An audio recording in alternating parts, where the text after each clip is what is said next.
Туугандар, Москвадагы карындаштарыбызды бузулуп кеткен дейсиңерби? Ошондо Кыргызстандагы кыздарыбыздын баарын сүттөй аппак дейсиңерби? Адам аба алмашкандан бузулбайт. Баш деген кызды Кулиевага апарып камап койсоң деле бузулбайт. Ар бир адам өзүнүн башы менен иш кылат. Мен иштебеген кызга 1000 жол айтсаң деле жаман иш кылат. Москвага келип бузулуп кеткендей бул жакта вирус бар дейсиңби? Же аэропорттон түшкөндө кыздардын мээсин алып коет дейсиңби? Бир карынмайды, бир кумалак чиритет.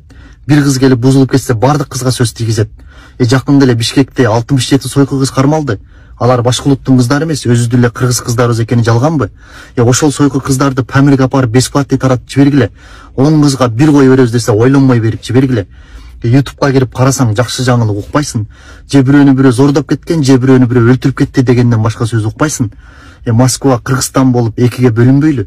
Бул сөздөрүмдү туура эмес түшүнүп алып комментарийде сөгүнбөйлү. Мен болгонун болгондой эле айтып жатам. Кыргызды кыргыз жамандаса смело видеого антип жатам. Качанга чейин өзүбүздүн карындаштарды каралап жүрөбүз? Айланып келип эле өзүбүздүн кыргыз кыздарды сүйөбүз? Же башка улуттун кыздары бизге катын болуп бермек беле? Алардын да өзүнүн эркектери бар, бизге окшогондорго кыздарын бермек беле?